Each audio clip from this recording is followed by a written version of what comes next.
Je suis fils d'immigrés et donc je n'avais pas du tout la culture de la BD. Mes parents, naturellement, ne l'avaient pas du tout, eux, hein. Et donc ils m'ont dit, bon, ben, il faut que tu fasses des études sérieuses pour avoir un métier sérieux, parce que dans leur tête, il fallait que je retourne un jour, le jour où ils auraient amassé assez d'argent, retourner en Italie. Et donc j'ai quand même fait des études, je suis devenu électronicien. Et puis j'ai commencé à travailler dans une entreprise de la région liégeoise. Je faisais de la BD comme ça, en dilettante, chez moi. Et puis un jour, j'ai eu l'occasion de gagner un concours à un festival de BD qui se faisait à Cherat. Il y avait Roba, je me rappelle bien, il y avait Peyo, il y avait Franquin qui était là. Et suite à ça, Mittei m'a demandé si je pouvais travailler chez lui comme assistant. Moi, je travaillais au bureau pendant la journée, je ne pouvais absolument pas aller passer mes nuits chez lui. Et donc, il m'a proposé du scénario. J'ai commencé à dessiner sur un scénario de Mittei et je l'ai présenté chez Dupuis. Et là, ils l'ont accepté et j'ai commencé à travailler pour le journal de Spirou. Je suis de caractère assez pessimiste, donc je n'osais pas me lancer.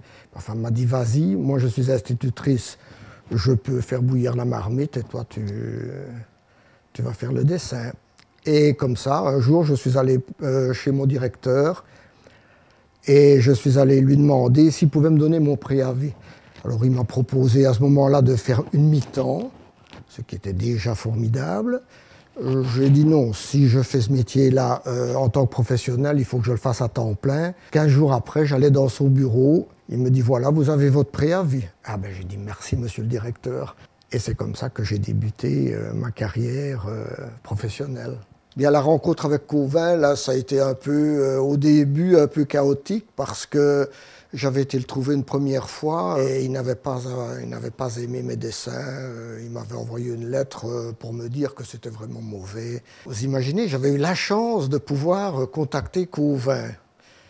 Et il venait m'envoyer une lettre comme ça. Là, c'était vraiment la fin de tout pour moi.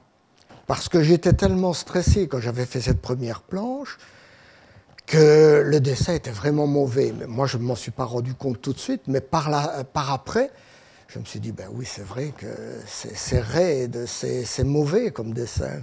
Il avait raison. 3 ans plus tard, le rédacteur en chef de l'époque, Philippe Van Doren, m'a proposé d'aller le revoir. Et là, j'y suis allé et je lui ai proposé de faire une histoire avec une institutrice.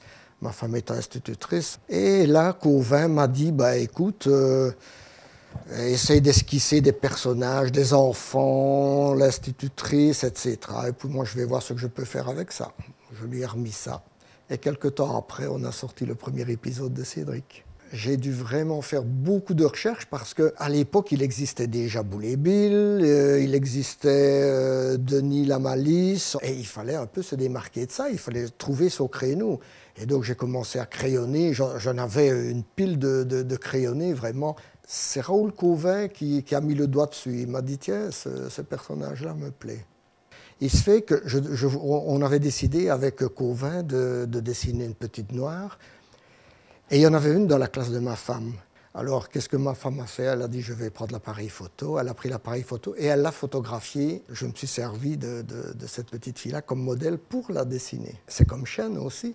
C'était une petite fille qui, elle, n'était pas dans l'école de ma femme, mais elle passait tous les jours devant l'école. Et alors, dans ma voiture, je l'ai croquée sur un papier. Et en rentrant chez moi, j'ai commencé à la dessiner telle qu'elle l'était. Mais j'imagine maintenant, elle doit avoir 37-38 ans. Un jour, en voyant un Japonais travaillant sur une tablette à la télé, je me suis dit, tiens, ce serait peut-être le moment de passer à autre chose et de faire autrement. Certains auteurs changent de série ou changent de personnage pour pouvoir faire autre chose. Moi, je me suis servi de ça. Moi, je me suis dit, tiens, ça va me permettre de travailler autrement et de rebondir, en fait. Et c'est ça que je me suis acheté une tablette. Ça a été relativement facile. Je ne voulais pas commencer à le faire, disons, lentement. Et je l'ai fait en plein milieu d'un album.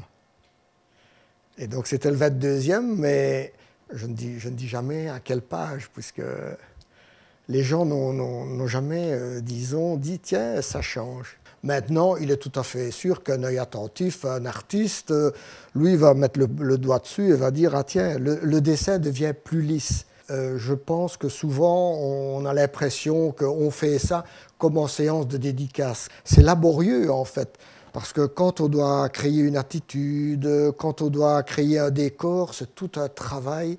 Il m'est déjà arrivé de dire, c'est fini, je ne sais plus dessiner, je crois que je vais devoir laisser tomber, ça ne vient pas. Et puis, on ne sait pas pourquoi, à un moment donné, il y a le déclic, et du coup, le premier trait commence à fonctionner, et puis ça repart. Et il m'est déjà arrivé de recommencer des cases entières, des demi-planches entières, qui étaient mauvaises, naturellement, parce que je m'étais obstiné à vouloir les faire, alors que ça ne sert à rien. Quand ça ne va pas, il vaut mieux laisser tomber et aller se promener. C'est un des plus beaux métiers du monde, pour ne pas dire le plus beau, mais c'est un métier très difficile.